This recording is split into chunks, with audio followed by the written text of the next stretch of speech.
Hello everybody and welcome back to The Last Door. We're picking up where we left off in the last video, which is when we, I believe, went into a weird flashback kind of thing. This is still part of the second episode of the game, but we might end up starting the third after this. Don't look into his eyes. Why am I not looking... Whose eyes am I not looking into? Just hold on a second here. Because the deepest darkness... Are we part of like a satanic cult? Dwells in his eyes. Okie dokie. What kind of religious boarding school was this? Come in, my son. Did you think you could hide these books from me? They are just classic philosophy books, Father. Plato and Aristotle. Silence, instruments of falsehood you mean fallacies coming from the snake. Now, son, get on your knees and raise your arms. Apologize to the Lord, pray to the Lord. That must hurt. It is Latin malum in se, evil in itself. Strange eye-shaped symbol. Oh, goody. The glass just shattered, and I can't investigate that. Strange eye-shaped symbol.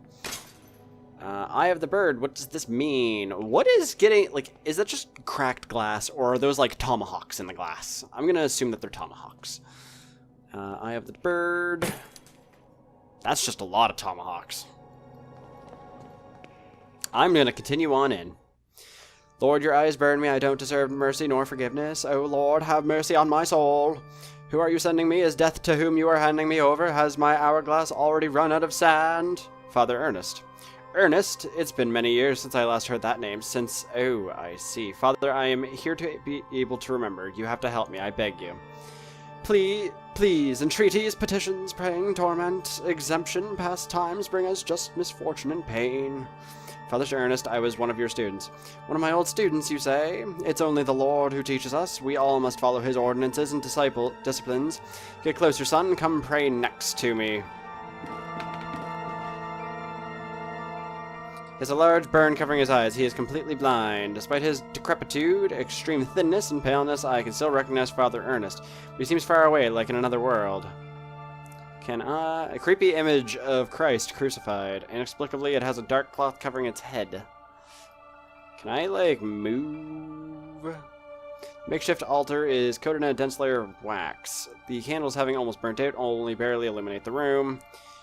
The walls are completely covered with crosses, a mentally ill act. So Father Ernest has gone insane. Glory be to the Father, and the Son, and to the Holy Spirit. It was in the beginning, is now, and ever shall be. Now, my son, tell the Lord which one is his voice, the sharp sword, the wise quill, or the delicate petal. The wise quill? No, you're enveloped by sin. Now, my son, tell the Lord which one is his holy path, the wise virtue, the endless blame, or the blessed penance. The endless blame? Yes, that's it, my son. Nostra culpa infinita est, and it always was, and will. And now, my son, tell the Lord, who are you, the faceless pilgrim, the gate guard, or the lost seaman?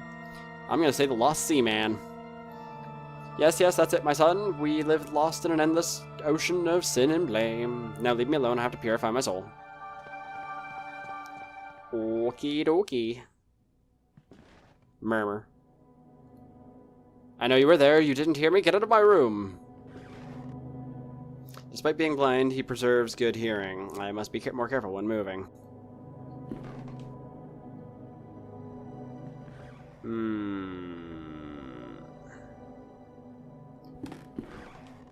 An old razor blade stained with blood. Okay, so we have to move when he does, because then he won't hear us. I can only assume. Or when he makes noise, I should say. Dear God in heaven, I feel for you. Your light is in my eyes. I will burn them for you. Dear God in heaven, I feel myself in you. Your eyes are in my soul. I will burn it for you. Fear myself in you. Your sword is in my hands. I will burn them for you. I hate myself in you. My blame is in your heart. I will burn myself for you. Right.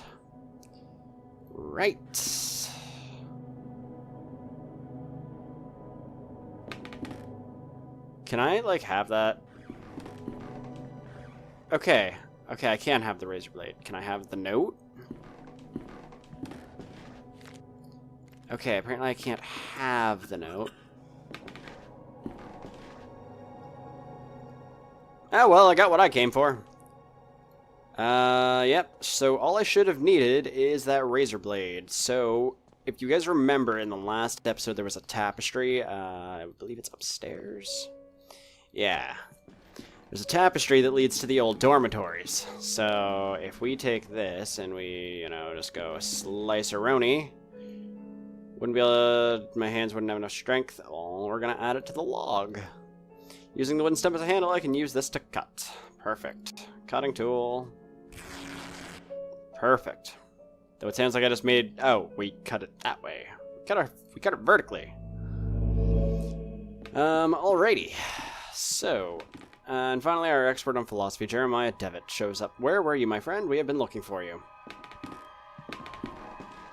Well, as I was saying, tonight is the perfect moment for our next meeting, but I suspect that someone outside our group is secretly surveilling us. Who is it, Anthony? My dear friends, it is Professor Glynn. Do you mean Father Ernest? Certainly, no doubt about it. Therefore, dear colleagues, I have decided to change the venue for tonight's meeting. Have you noticed the lounge behind the small door of the classroom? I have believed convenient to borrow the key for our necessities. You already know at 12 o'clock you will find that door... You already know. At 12 o'clock you will find that door open and I'll be inside the lounge. That is it, my dearest colleagues. Vitate ne quis siat. And apparently we are speaking Latin. What is going on in here?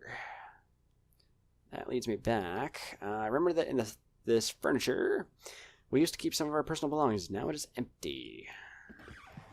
Right.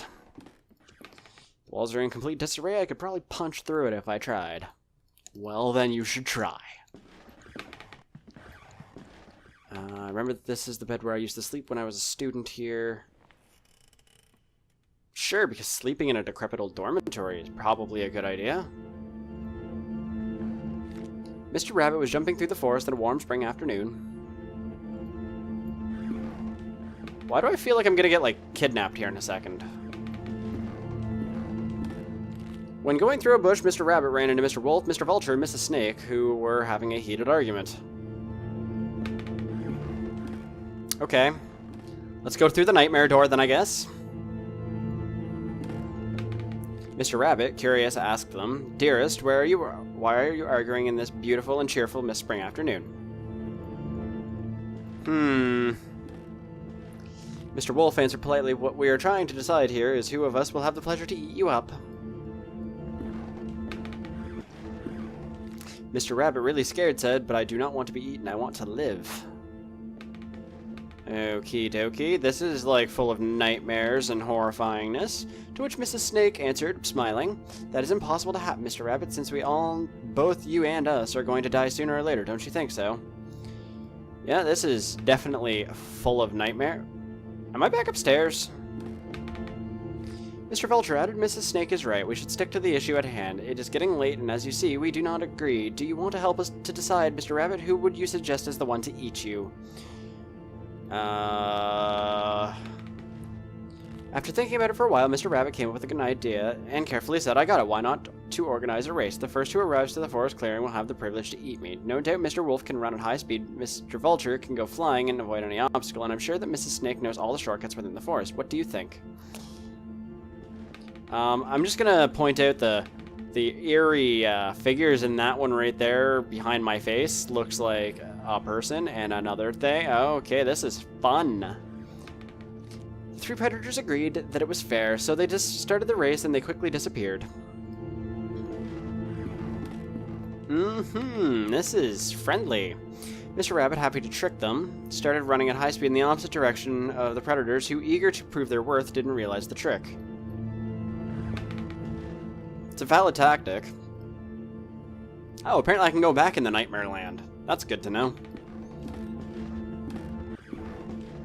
Mr. Rabbit was far away from there, and he finally felt safe, happy and proud of his cunning, but suddenly there was a loud bang. The earth shook, frightened birds flew, and everything went dark. And he got shot.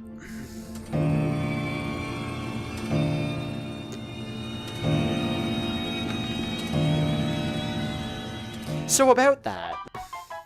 An impossible love. So this is old-timey. There's something I kept to myself for a long time. This is very old-timey. And the thing is that I love you. I have always loved you. Since the first time I saw you, since the first time I felt your frozen hands. Each time I move away from you, I miss your glassy, empty, dead eyes. This is disturbing. I miss your rough hair, your grayish skin, your stench. But our love just cannot be.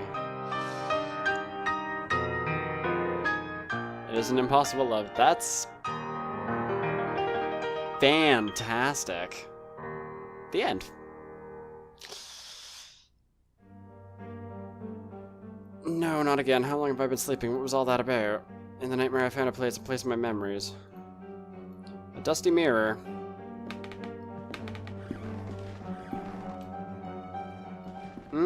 This music got turned real sinister real quick. So let's see, we went left from here.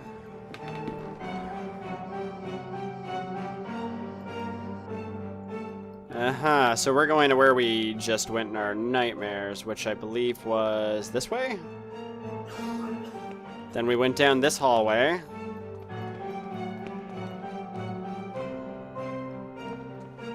Yeah, this doesn't sound like a good idea to me.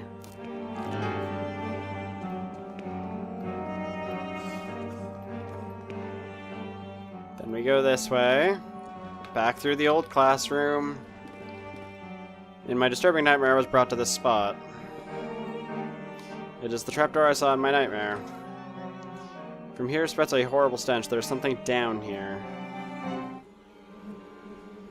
Did you see? Did you see? It was there, just in front of me, that thing. It was screaming. Shakes out uncontrollably, his body racked with pain, and there's only one way to end his suffering. There you go. Have a lethal dose of morphine. Rest in peace. Got an achievement for that. The stretchers used to carry corpses here. Who is behind all this? Tasteful. He must have been dead at least a week, still bearing an expression of horror. Oh dear. And people were wondering why God had forsaken this place. The decayed corpse of a young woman, it seems as if she had been devoured by an animal. Walls are splattered with dry blood. Oh, lovely. Big white screen. Oh, look. Punctual as always, Devitt. Now all that remains is to introduce our guest. You may come in now, Professor. Father Ernest. Do not worry, my friend. I invited him to join us this evening. The professor genuinely shares our curiosity, and who to better to complete our group than one of the most renowned theologists. Moreover, we mustn't ban those who are willing to explore beyond the veil. The moment we have long awaited has now arrived. Please, all of you, take a seat, and we shall begin the procedure. Soon shall the door be open, and then may we finally see what lies beyond. Now I ask that you close your eyes. You will feel a momentary prick as I inject you with the serum. This is seeming very culty. This is seeming very culty. Even after all these years, I have not forgotten your voice. You are the fourth witness. I remember now what happened. What is that we saw? The eye of the bird, malum in se. What happened to us? What is it that we witnessed? You must tell me. You must make me understand what my mind cannot fathom. It was our curiosity that damned us. We opened that which should not be opened. In doing so, we shorn the veil that separated our world from his. In seeking vision, we were ourselves seen by the eye of the bird. It remembers us, it looks for us, it calls us from its dark nest, from its abominable lair. All these years I have attempted to return to it, but I have no strength left. These poor, wretched creatures are too fragile. They lack the sight to return, not one of them has. Only us, the four witnesses. Who are the other two? Where are they? They disappeared as you did. I haven't heard from any of you, but I was seized by curiosity. It absconded with my faith and deprived me of sanity. O Lord, forgive me, for I have sinned. Nothing remains. All that is left is surrender. Surrender to him. Gravely have we sinned, and now our only absolution is to burn in the flames. Malum. In. Say. Fantastic. Hello, Steam notification. You've never shown up before. Oh, you beamed me in the head with a hammer. Come on, Baldwin. Come on.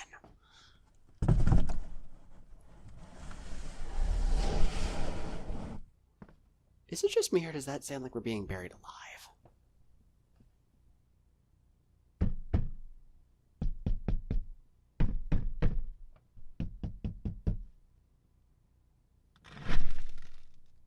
Yeah, we're being buried alive.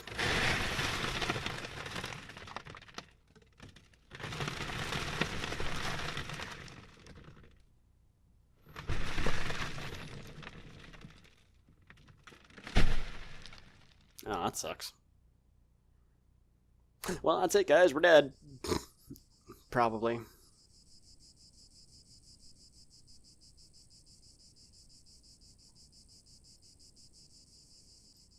The adventure continues in episode 3. Who'd have thought? June 21st, 2013. That should give you some... well, I guess we're starting episode 3 right away. Okay. We can at least, get into it. After the death of his old friend Anthony, Devitt decides to travel back to the school they both attended on the outskirts of Aberdeen. In his search, Devitt meets his old teacher, Father Ernest. He also remembers the experiment they all attempted many years back, which had terrible consequences. The truth is revealed. Father Ernest, who worships the eye of the bird, a vision resulting from the experiment. He killed many people trying to replicate its results. Those who saw the eye back then, he calls the 4 witnesses. When discovered, Ernest immolates himself. Finally, Ernest's servant knocks Devitt out and buries him alive. All is darkness. All is cold. All is silence.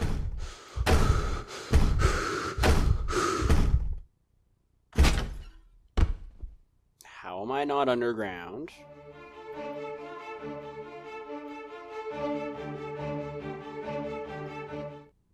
That's all I want to know. Is I just want to know how I'm not currently underground. Now I'm in the frozen tundra. I'm really confused now. Now I'm in a house. Jeremiah, we must talk. With your mother deceased, arrangements have to be made regarding your upbringing. A man in my position and responsibility can't take the time to look after a young boy. First thing in the morning, you will depart for Scotland. I am sending you to study at the St. Gall's boarding school in Aberdeen. You need not bother to write, as I will not have time to read your letters. That's sad. That's legitimately sad. So his dad basically just up and abandoned him? Sent him off to school in Scotland? And basically told him, yeah, you're not... Don't bother writing. Still no letters for you, Devitt. Please do not persist any further. Dang, man, that's depressing. I just want to know why I'm in a frozen forest all of a sudden. I have so many questions. Pleased to meet you, my new classmates. And who is that? Him? Oh, that's just Devitt. Pay him no mind. He's a little odd. Interesting. Hello, I'm Anthony. Anthony Beechworth. This is my first term here. I've only just arrived. I hope we can be friends. And then we were given companionship. From the dude who hung himself in an attic.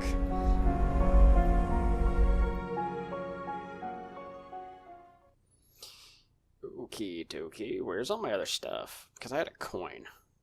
I wanted to keep that coin. That was a lucky coin.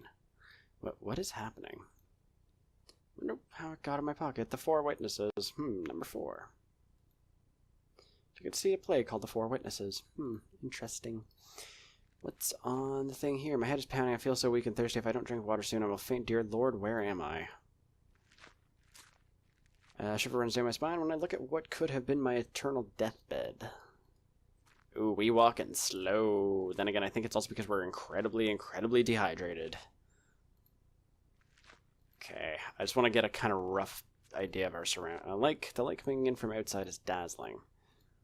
Yeah, I just want to get an idea of where we actually are right now.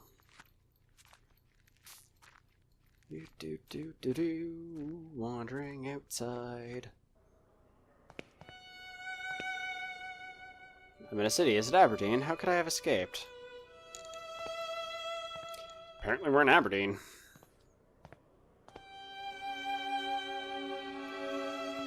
Oh, this is depressing. We're in the slums. Young man, could you please tell me where I am? Apparently not. Alright, cheapest potatoes in town. Please, sir, could you give me some water? This ain't a charity tough. I only sell to paying customers, so cough up or get out. Right. There's a cart blocking the alley. I won't be able to pass until it has been moved. Alright. So now going that way, I suppose. An indigent in ragged clothing sits leaning against the brickwork. The young man sleeps under a filthy blanket. Yeah, we're totally in the slums. The woman suffers difficulty breathing. Oh, well, dear, that sucks. Please, I need water. Get out of here, drunk. There's a man staring at me from amidst the crowd. Something in his countenance seems strange to me. Dink? Please, ma'am, could you tell me where I am? You don't know where you're at. Why, this is the old Old Nickel Street Rookery, a darker, more decrepit place like never there was. But that's in London. How could I have arrived in this slum? So we're not in Scotland anymore, but we're in London. Water, grimy water full of soot. So much for drinking that. The sewer drain is nauseating. Yeah, we're not drinking that. That's for darn sure. Large foul is repulsive, but I am overcome with thirst. Yeah, apparently we're drinking it. Oh yeah, we collapsed. I had a feeling we would. It is now nighttime. Congratulations, me. I must have fainted. It is dangerous to be in Old Nickel at night. I should make my way out as quickly as possible. Oh, we're walking at least like a normal human being again, so that's good.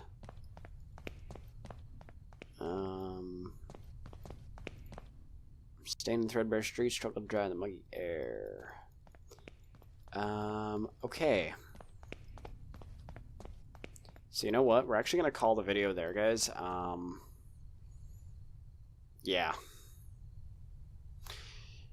That went real weird real quick. What's back this way, actually, before I... the eye. Lovely. It will come when I am consigned to such a hole, but not today, nor any such day as I am fit and able to prevent it. Okay. Fun. Yeah, anyway, that'll just about do it for this video, guys. I hope you all enjoyed. If you did, leave a like, comment, subscribe, and actually that brings up a good point. We're, at the time of recording this, only 6 subs away from actually reaching 50. So yeah, for sure, if you enjoyed the video, hit that like button, or hit the like button, and subscribe if you definitely want to see more like this. We're so close to 50, and that would be amazing if we managed to hit that before the new year. I don't know if we can, but I have every faith. But anyways, that'll just about do it for this one. So I will see you guys in the next video. See ya.